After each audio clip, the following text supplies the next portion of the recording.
Welcome back to another episode of Rock Boys Football. Dale, it's officially game week. One of the biggest games we're going to see week one. Notre Dame heading on the road to play Texas A&M. I think the first thing that jumps out of the paper for me, you're looking at two of the best defenses that I think you'll see in the country heading into 2024. And I think this is a massive game in the college football landscape. I mean, you make no mistake about it. Both of these teams have college football playoff aspirations, and you look at their chances to go to the college football playoffs. It really starts with this week one matchup.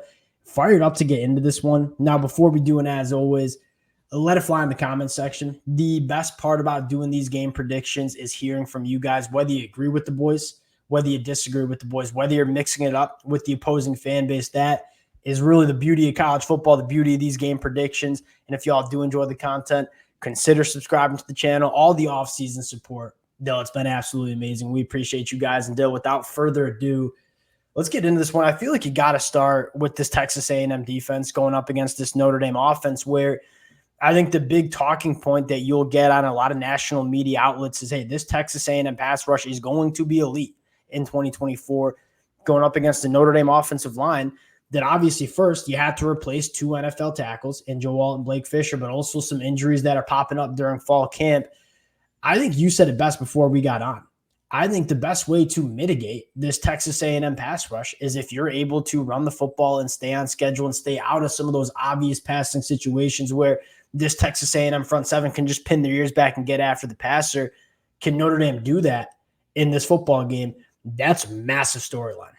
Because for such a long time, you just kind of expected Notre Dame to be able to do that. Whoever they were playing, they were going to be physical on the offensive line. They were going to be able to run the ball in that smash mouth, kind of like phone booth style. And last year, there were some moments they could, but you go to games like Louisville or Ohio State, like those big premier defenses they play, their interior offensive line just wasn't itself. That's, to me, the big storyline for this Notre Dame program, because if they can't run the ball and be physical on this Texas A&M defensive line, they're going to get torched in the pass rush. I just don't see, when you lose Charles Jagasa, you lose the two NFL guys, that's a lot to replace, and you're going to have a young guy. I think Anthony Knapp, it sounds like, is going to start as a true freshman in a very hostile Kyle Field.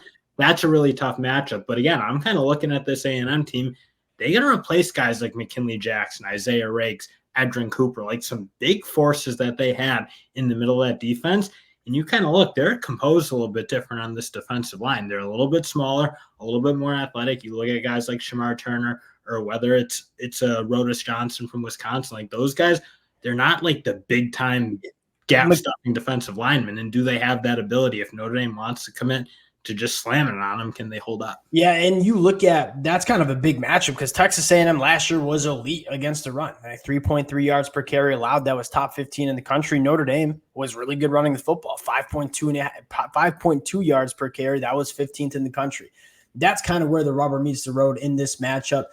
Dill, I think one of the other storylines that at least I'm looking for is this Notre Dame passing attack with Coach Denbrock coming in. We've heard a lot of offseason buzz around the playmakers on the outside for Notre Dame. It's kind of left a little bit to be desired over the last couple of years. I think a lot of Notre Dame fans are fired up about the talent that they have coming into this program on the outside. And then you look across the field and say, hey, we think Texas A&M secondary is going to be pretty good, but it's a lot of new faces coming into this program.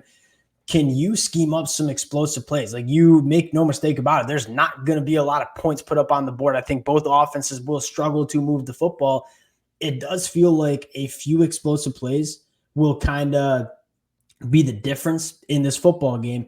Can Notre Dame find those against a bunch of new faces in this Texas A&M secondary? And that's frankly why I think establishing the run and being able to lean on them a little bit early is so important. Because again, I don't think if they can't get that going, I just don't see a world where they can hold up in pass protection to let some of those, newfound weapons, if you will, whether they're true freshmen, whether they're guys from the portal, go make plays. Because that is probably something Notre Dame's going to need to do if they're going to win this game. Frankly, I think both teams are going to need to hit big plays because I just don't – it's hard to see a consistent avenue for both these teams to just kind of dominate one side of the ball on the respective offenses, if you will. But I do think you're kind of set it. A&M's got a lot to replace and a lot of moving pieces. And again, if you can capitalize on those couple mistakes, should A&M give them up, that's going to be huge. And that's where I think Riley Leonard is almost being slept on because he he's been a guy in his career that he's been big in big moments. He's Yeah. been a gamer. He's been able to create big things, whether that's using his legs, whether that's with his arm. I kind of like that they have him rather than Sam Hartman, because Sam Hartman was kind of like the opposite a little Sam bit. Hartman was afraid of the moment. And I love Sam Hartman. I'm a Wake Forest guy. But Sam Hartman in big games, even going back to his career at Wake Forest, just never played his best football. Riley Leonard, just the complete opposite. You said it. He's a gamer. Now, flipping the sides here, you look at this Texas A&M offense, Coach Colin Klein coming in, going up against the Notre Dame defense that we were kind of talking before we went live here. How do you attack this Notre Dame defense? I don't know if there's really an answer.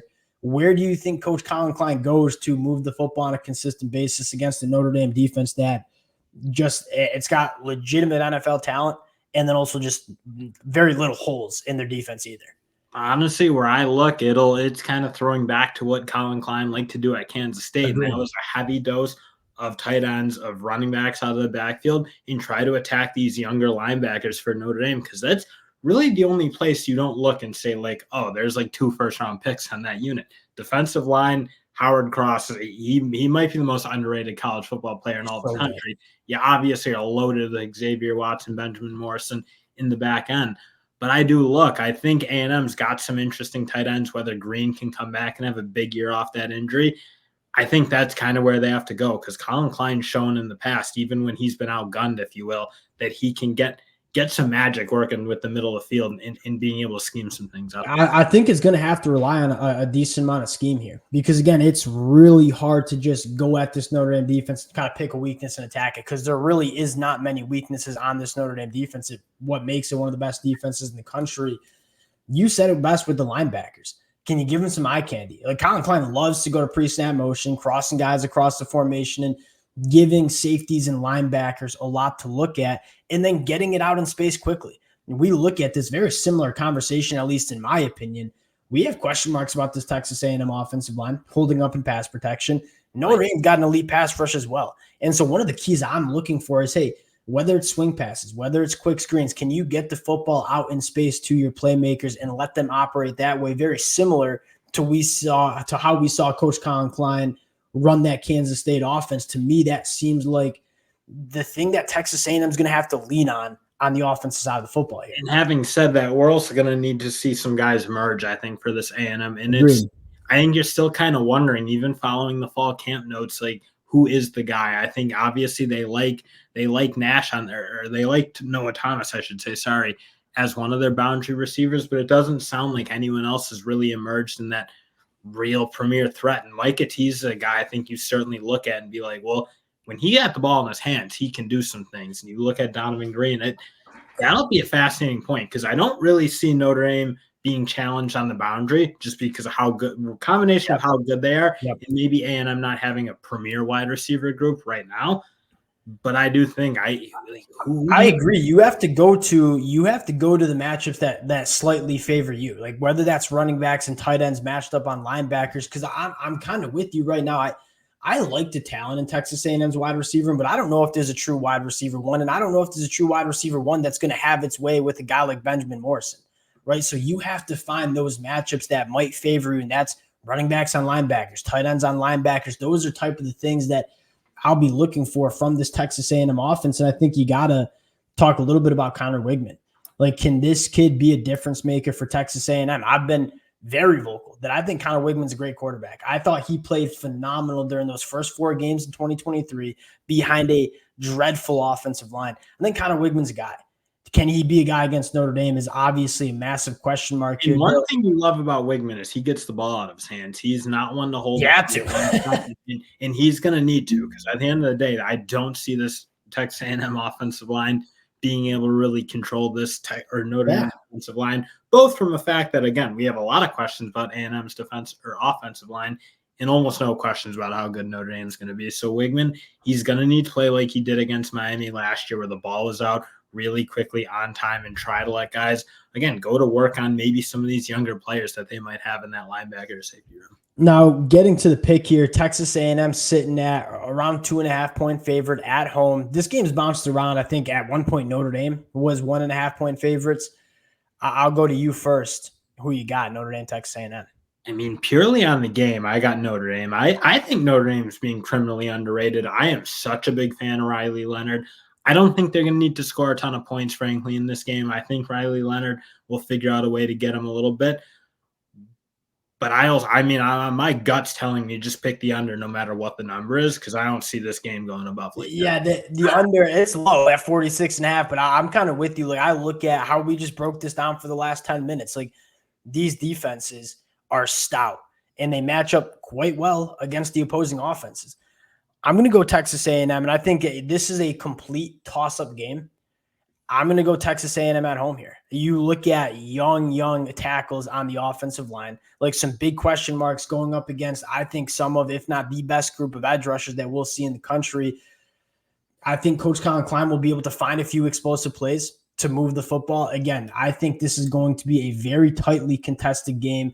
When I have these kind of games, I'm going to lean to the team that it's going to be so rowdy at Kyle Field. Give me Texas A&M. I will also say, in part of my pick, and I don't think we talk enough about Jeremiah Love, I think he's a guy who can also create a play or two that kind of create a seismic shifts. And when you don't have Ruben Owens on the other side, who's kind of the guy I think we were both looking for from A&M as a potential like big playmaker, offensive creator, I don't know. I think Notre Dame just has maybe more paths to it. But at the end of the day, game's hard because I don't really see how the other teams really favor. Yeah, this line is spot. I mean, it is the definition of a pick'em game. I think it's going to be one of, if not the most competitive football game we see all Saturday.